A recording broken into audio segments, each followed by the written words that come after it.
आज नागपुर से सुप्रसिद्ध छाती रोग विशेषज्ञ डॉक्टर अशोक अरबट सर हमारे साथ हैं, जो कि 43 ईयर्स से नागपुर वासियों को अपनी सेवाएं दे रहे हैं। सर, आज जैसे कि डॉक्टर्स डे है, देशवासियों को, संपूर्ण जो हमारे दर्शक आपको देख रहे हैं, क्या एक संदेश आप सभी को देना चाहेंगे? देखिए, आज का doctors day national doctors day कहते हैं इसको। इंटरनेशनल डॉक्टर्स डे अलग होता है। आज का दिन है वो इंडिया में नेशनल डॉक्टर्स डे करके मनाया जाता है। और जब ये डे मनाया जाता है तो इसकी एक उसके पीछे एक विशिष्ट कारण होता है कि जो भी डॉक्टर्स काम करते हैं उनको अच्छी सुविधा मिले, उनकी सेहत अच्छी रहे, वो काम अच्छे मन से करे।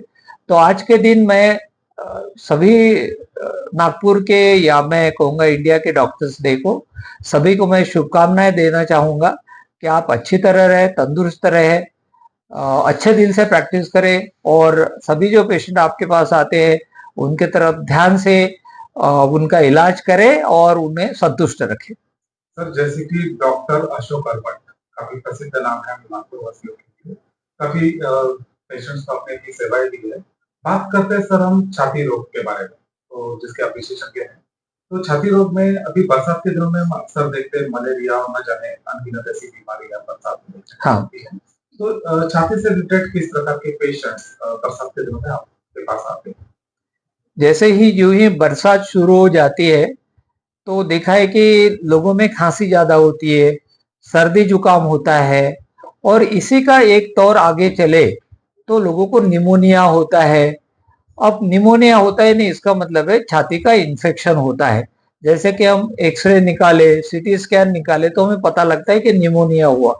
दूसरी और एक बात यह है कि जैसे बरसात में वायरल इन्फेक्शन ज्यादा होने के कारण या बरसात में नमी रहती है उसके कारण जिन लोगों को अस्थमा है उनका अस्थमा बढ़ जाता है, जिन लोगों को ब्रोंकाइटिस है, सीओपीडी है, यानी कि छाती की जो बीमारी है जिससे रिलेटेड खांसी और दमा रहता है, ये सभी बीमारियां बरसात के दिनों में बढ़ती है।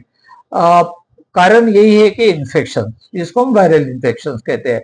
और वायरल इन्फेक्शन आपने देखा होगा, जब कोविड आया तो एक आदमी से दूसरे आदमी में कोविड हुआ, क्योंकि ये इन्फेक्शियस है, संसर्गजन्य बीमारी है। जैसे कि घर में अभी भी हम देखते हैं कि घर में बच्चा स्कूल में जाता है और उसको सर्दी हो जाती है और माँ बाप के साथ सोता है तो माँ बाप को भी सर्दी जुकाम हो जाता है और धीरे धीरे यही तरीका आगे बढ़ के उनको इन्फेक्शन होता है, निमोनिया होता है। या जिन लोगों को यंग जनरेशन में या ओल्ड जनरेशन में जिनको दमा है, सीओपीडी की बीमारी है या लंग्स की कोई भी बीमारी है, पुरानी टीबी क्यों ना हो या इंटरस्टिशियल लंग डिसीज हो, तो इन लोगों की बीमारियां बरसात में बढ़ती है। तो इन लोगों ने ध्यान देना बहुत जरूरी है। सर, अक्सर बरसात में छाती के रोगों को लेकर किस तरह के लक्षण आम देखे जाते हैं?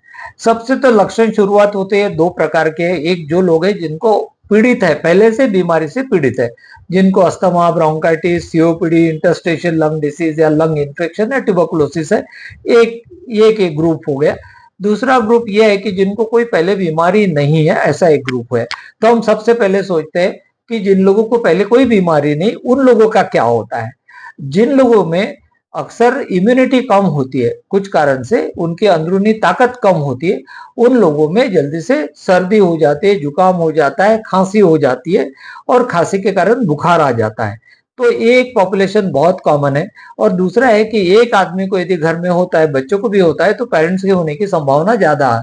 और हमारा जो एक सोशल लाइफ है इंडिया में कि हम लोग बहुत कोई प्रोग्राम को जाते हैं, कई एक जगह मिलते हैं, यानी आपस में हमारा काफी तालमेल रहता है, हम लोग ज्यादातर एक जगह बहुत मिलते भी हैं, तो उस कारण इसका फैलाव जल्दी हो जाता है। ये एक ग्रुप हो गया। दूसरा ग्रुप हमने देखा है कि जिन लोगों को ऑलरेडी बीमारी है, जैसे कि जो लोग ब्रोंकाइटिस से व्यस्त है, सीओपीडी है, स्मोकिंग करते हैं, पहले से टीबी की बीमारी है, अस्थमा की बीमारी है। पर्टिकुलरली इसमें भी दो क्लास आते हैं, एक छोटे बच्चे आते हैं और बूढ़े आते हैं जिनका इम्यूनिटी पहले से कम रहती है। अभी इनकी इम्यूनिटी कम होने के कारण इनको भी संभावना होती है कि इनकी जो बीमारी है वो बढ़ती है। जैसे कि दमा है तो दमा का अटैक आता है, सीओपीडी है तो उसका अटैक आता है, यदि टीबी है तो उन्हें और इन्फेक्शन हो जाता है और इस कारण इनकी बीमारी बढ़ती है। तो इन लोगों ने जो उनकी दवा चल रही है वो दवा पे ध्यान देना चाहिए। और मैं तो आगे जाके ये भी कहूंगा कि इन लोगों का एक फर्ज बनता है कि जैसे ही बरसात शुरुआत हो जाती है, तो इन लोगों ने खुद का चेकअप करा लेना चाहिए और जरूरतमंद जितनी दवा है वो दवा लेना चाहिए। सर फेफड़ों में पानी भरने का क्या कारण होता है? किस बीमारी से फेफड़ों में पानी भरता है? फेफड़ों की एक आउटर लेयर होती है जिसको हम प्लूरा कहते हैं, और प्लूरा के अंदर थोड़ा पानी रहता है जो कि हम जब श्वास लेते हैं, लंग्स का जो फैलाव हो जाता है, यानी लंग्स फूल जाते हैं, तो उसको एक प्रेशर मेंटेन करने के लिए वहां पे थोड़ा फ्लूइड की मात्रा रहती है। लेकिन जब कभी लंग्स के अंदर इन्फेक्शन हो जाता है और इन्फेक्शन के कारण पानी ज्यादा बनता है और वो पानी आउटर लेयर, जिनको प्लूरल लेयर बोलते हैं, वहां पे जमा होता है, तो अक्सर नॉर्मली जितना पानी जमा होता है उतना ही एब्सॉर्ब होता है। बट ये परिस्थिति, विपरीत परिस्थिति में पानी ज्यादा बनता है और एब्सॉर्ब नहीं होता है, हम उसको प्लूरल इफ्यूजन कहते हैं। प्लूरल इफ्यूजन होने के बहुत सारे कारण है। सामान्यतः होता है निमोनिया में, यानी लंग का इन्फेक्शन, ट्यूबरकुलोसिस में होता है, कनेक्टिव टिश्यू डिसऑर्डर जैसी बीमारियां उसमें होता है, मैलिग्नेंसी में यानी कि कैंसर की बीमारी है उसमें होता है, देन रीनल फेल्यूर है, हार्ट फेल्यूर है, लिवर फेल्यूर है, एनीमिया है, ऐसे कई सारी बीमारियां है जिसमें लंग्स में पानी होता है। लेकिन सबसे ज्यादा जो पानी होने का कारण है वो निमोनिया, ट्यूबरकुलोसिस और कैंसर की बीमारी के कारण होता है। जी सर, बात की जाए आपकी डॉक्टर अशोक अग्रवाल, जो कि शहर में बहुत जाना माना नाम है, बहुत विख्यात डॉक्टर है, 40 सालों से प्रैक्टिस कर रहे हैं। सर आज नेशनल डॉक्टर दिवस के उपलक्ष्य में आज हम ये जानना चाहेंगे कि आपकी इतने सालों की कैसी प्रैक्टिस रही, क्या उपलब्धियां रही, क्या कुछ ग्रीन केसेस, क्या क्रिटिकल केसेस आपने हैंडल किए हो, तो कुछ ऐसा बताइए। देखिए, ये एक आप कहते कि एक जर्नी है। जहां से मैंने आज से 43 साल पहले शुरू की थी, उसका एक तौर बहुत ही छोटा सा था। छोटे से क्लिनिक से एक शुरुआत हुई थी। बढ़ते बढ़ते आज हम क्रिम्स हॉस्पिटल में बैठे हैं। यहाँ पे 2 क्रिम्स हॉस्पिटल रामदासपेट में है, दूसरा हॉस्पिटल मनीष नगर में है, हम तीसरा और एक लंग इंस्टीट्यूट खोलने जा रहे हैं। तो ये सामान्यतः क्यों हुआ, इसकी एक प्रमुख कारण है कि सबसे पहले कि मैं धन्यवाद देना चाहूंगा कि हमारे जो पेशेंट होते हैं, जो हमारे पे विश्वास रखते हैं और विश्वास रख के हमारे पास आते हैं, और उनके ही बदौलत हम आगे बढ़ते हैं। यदि हमारे पास ग्राहक, जैसे आपने देखा होगा कि कोई भी बिजनेस में ग्राहक यदि नहीं है तो बिजनेस ये चलेगा कैसा, काम चलेगा। तो पेशेंट का एक विश्वास, उन्होंने मुझ पे जो कुछ सोचा होगा मेरे बारे में, या जो कुछ उपलब्धि उन्हें हुई होगी हेल्थ में, उस कारण धीरे धीरे वो लोग आने लगे, उनको अच्छा लगने लगा, उन्होंने और दूसरों को बताया। इस कारण ये 1 तक, 1 का 2, 2 का 4, 4 का 6, ऐसे ऐसे बढ़ते आज हम कई सारे चीजों की जानकारी रखते हैं। आज हमने जब शुरू किया था तब हम सिर्फ एक छोटा पेशेंट को देखना, उनका एक्सरे करना, लंग फंक्शन टेस्ट करना, इतना ही काम करते थे। बट आज हम पूरा लंग्स की जितनी बीमारी है, बच्चों से बूढ़े तक, और लंग्स में सर्जरी होती है, इंटरवेंशन होता है, ये सब करते हैं। देखा जाए तो क्या क्या ट्रीट करते हैं, अस्थमा की बीमारी करते हैं, टीबी की, सीओपीडी, ब्रोंकाइटिस, आपने पूछा लंग में पानी होता है, प्लूरल इफ्यूजन, निमोनिया, कोविड की बीमारी हमने ट्रीट की, H1N1 आया था, वायरल इन्फेक्शन, वो हमने अच्छी तरह संभाला। उसके बाद में लंग्स के कैंसर होते हैं, ऑपरेशन करने की जब नौबत आती है वो हम करते हैं। उसके बाद में लंग्स के अंदर में, जैसे कि कुछ फॉरेन बॉडी गई है, लंग्स के अंदर ट्यूमर है, उसकी जांच करना, उसका डायग्नोसिस करना, उसको कैसे मिटाना, यदि अंदर ऑब्स्ट्रक्शन है उसको कैसे खोलना, जिसको ब्रोंकोस्कोपी और ब्रोंकोस्कोपी रिलेटेड प्रोसीजर्स कहते हैं, जिसमें इब्बस होता है, क्रायोबायोप्सी होती है, डायलिटेशन होता है, और कहीं खून आता है, खून का रिसाव कैसे बंद करना, ये सभी सारी चीज हम करते हैं। दूसरी चीज हो गई कि जैसे प्लूरा में पानी हुआ तो उसका कारण देखने के लिए थोरैकोस्कोपी करना, वहां से प्लूरल बायोप्सी करना, ये सब पूरी, यानी शुरुआत से लेके आखिरी तक जितनी भी जरूरतमंद चीज होती है पेशेंट के लिए, जिस कारण उसका डायग्नोसिस होता है और मैनेजमेंट होता है और उसको आराम मिल सकता है, ये सभी हम चीजें करते हैं। उसके साथ साथ पेशेंट का एजुकेशन करना है, जैसे कि ILD क्लिनिक है, COPD अस्थमा क्लिनिक है, कहीं जाके लेक्चर देना है, पब्लिक एजुकेशन प्रोग्राम करना है। हमारे यहाँ जितने भी पेशेंट आते हैं उनको हम एजुकेट करने की कोशिश करते हैं। उनका स्वास्थ्य अच्छा रहने के लिए उनको फिजियोथेरेपी का एक ये देते हैं, डाइट चार्ट देते हैं और जरूरत पड़े तो सीटी स्कैन वगैरह सभी चीज करते हैं। तो कहने का मतलब यही है, इतने साल में जो उपलब्धि है वो पेशेंट के लिए बहुत अच्छी है कि हम छोटी सी बीमारी से लेकर बड़ी बीमारी तक उनका ध्यान रख सकते हैं। छोटा डायग्नोसिस से लेकर बड़ा डायग्नोसिस कर सकते हैं। और इतना ही नहीं, बीमारी शुरुआत होने से अंत तक वो बीमारी कैसी रहेगी, उसका विपरीत या सही परिणाम उसके बॉडी पे क्या होगा, उसके कारण उसकी फैमिली की परिस्थिति क्या हो सकती है, आगे जाके कैसे रह सकता है, ये सभी जानकारी हम पेशेंट को देते हैं। और साथ साथ उसको, जैसे कि आज का डॉक्टर्स डे, कि ऐसे दिनों में हम उनको जानकारी ज्यादा देते हैं पेशेंट को, ताकि उनको ऐसी बीमारियां फर्दर बढ़े ना, या बीमारी होने के पहले ही उनका इलाज सही ढंग से हो। जैसे कि सर ट्रिम्स हॉस्पिटल काफी जाना माना नाम है, अनगिनत पेशेंट्स यहाँ से ठीक होके गए। सर अगर हम जानना चाहते हैं किस प्रकार की सुविधाओं से लैस आज ट्रिम्स हॉस्पिटल है, हमारे दर्शकों को जो देशवासी आपको देख रहे हैं उन्हें इस बारे में थोड़ी सी अभी के दौर पे हमारे हॉस्पिटल को अभी करीबन 27-28 साल हो गए हैं शुरू करके। जब शुरू किया था तब ये पहला या दूसरा हॉस्पिटल रहा होगा बड़े अस्पतालों में।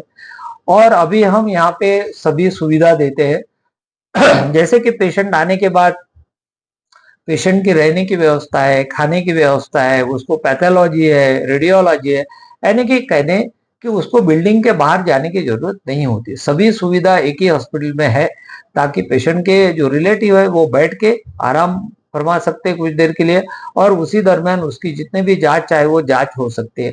यदि एडमिट करने के काम पड़े तो वो भी होता है। यहाँ पे सुविधाओं के तरफ से अच्छे वेल इक्विप्ड आईसीयू है, 20 बेड्स के आईसीयू है, जहाँ पे सभी तरह के मरीज हम उनको सेवा देते हैं। फिर इंटेंसिव केयर यूनिट मैंने बताया। फिर एक ये है कैजुअलिटी है, जहाँ पे इमरजेंसी में लोग आते हैं, इमरजेंसी में एक्सीडेंट्स होते हैं, वो एक्सीडेंट को संभालना, उनकी देखभाल करना, एडमिट करना होते हैं। तो इससे जुड़े हुए जितने डिपार्टमेंट है, जैसे कि हार्ट की सुविधा है, लंग्स की सुविधा है, पेट की बीमारियों पे ध्यान दिया जाता है, जनरल मेडिसिन है, इंटेंसिव केयर है, ऑर्थोपेडिक है, न्यूरोलॉजी है, न्यूरोसर्जरी है, गायनिक है, पीडियाट्रिक्स है, यूरोलॉजी है, और बैकअप में पैथोलॉजी है, रेडियोलॉजी है, सिटी स्कैन है, ब्लड बैंक है। ये सभी सुविधा हम पेशेंट के लिए यहाँ पे देते हैं, ताकि मरीज यदि वो सीवियर, यानी ऐसा कहते हैं कि वो एक इमरजेंसी में आए तो उसको संभालना है, और उसका एक ऑपरेशन करना है कि वो ऑपरेशन इमरजेंसी नहीं है फिर भी ऑपरेशन करना है, तो वो भी हम कर सकते हैं। सर अंत में जो देशवासी आपको देख रहे हैं डॉक्टर्स डे के उपलक्ष्य में क्या आप एक संदेश देना चाहेंगे कि कैसी लाइफस्टाइल होनी चाहिए कि इन सब रोगों से वो सुरक्षित आप रह सकें? सबसे पहले तो यदि डॉक्टर को अच्छी तरह एक अपना प्रोफेशन जिसको कहते हैं निभाना है, और लंबे तरफ समय के लिए हमारे पेशेंट को, यदि हम चाहते हैं कि हमारे पेशेंट अच्छे रहे, तो उसके लिए सबसे इम्पोर्टेंट बात है कि खुद की तरफ ध्यान देना बहुत जरूरी है। यदि डॉक्टर स्वस्थ है तो वो स्वस्थ मन से पेशेंट का इलाज कर पाएगा। यदि डॉक्टर ही खुद स्वस्थ नहीं है, या पीड़ित है, या उसके पीछे बहुत सारी दिमागी और शारीरिक परेशानियां हैं, तो उसको पेशेंट का इलाज कराने में दिक्कत हो सकती है। कई लोग इसके बावजूद भी सब कुछ करते हैं, बट मेरा मानना है कि डॉक्टर ने स्वस्थ होना बहुत जरूरी है। और आज के जैसे दिन है जिसको हम कहते हैं कि डॉक्टर्स डे है, तो मैं सभी से गुजारिश करूंगा कि आप सभी डॉक्टर्स लोग हैं वो खुद की तरफ ध्यान दें, खुद हैप्पी रहे, एनर्जेटिक रहे, और ज्यादा से ज्यादा अच्छा हो सके हमारे पेशेंट के लिए। हम आखिरी डॉक्टर्स का एक काम होता है कि हमारे पेशेंट की भलाई क्या है, क्योंकि वही हमारे लिए, तो हम कह सकते हैं पेशेंट ही हमारे भगवान है। जैसे कि पेशेंट हमें भगवान समझते हैं, बट हम सोचते हैं कि वो हमारे भगवान है, क्योंकि उनसे हम बहुत सारी चीजें सीखते हैं। सीखने के साथ साथ बीमारी आगे कैसे बढ़ती है, क्या होता है, वो भी हमें उनसे पता लगता है। और वो जो हमें आशीर्वाद देते हैं वो भगवान जैसा ही आशीर्वाद होता है। तो आज के दिन मैं यही कहूंगा कि सब लोग अपनी खुद का ध्यान रखें, और सोसाइटी की तरफ ध्यान दें, खुद के खुद का घर होता है, अपनी फैमिली होती है, उसके तरफ दे और डॉक्टर्स के एक दिन हैप्पी रहे, खुश रहे और जिम्मेदारी से काम करे। तो आखिरी में क्रीम्स हॉस्पिटल की तरफ से एक शुभकामना। डॉक्टर देखिए और डॉक्टर्स डे के दिन आज क्रिम्स हॉस्पिटल की तरफ से यानी रामदास पेट का क्रिम्स हॉस्पिटल और मनीष नगर का क्रिम्स हॉस्पिटल, दोनों हॉस्पिटल की तरफ से मैं आपको बहुत बहुत पहले तो धन्यवाद देना चाहूंगा डॉक्टर कम्युनिटी को कि आप बहुत अच्छा काम करते हो, जिसकी बहुत जरूरत है और आज के जमाने में तो और ज्यादा जरूरत है, क्योंकि पेशेंट की तरफ एक सही दृष्टि से देखना बहुत इंपॉर्टेंट है। तो सभी लोगों को मैं आज के दिन तहे दिल से ये कहूंगा कि आप खुद अच्छे रहे, बेहद अच्छा काम करें, हैप्पी रहे, अपने फैमिली की तरफ देखें और समाज में जितना हम अच्छा काम कर सकते हैं पेशेंट के लिए वो करने की कोशिश करें।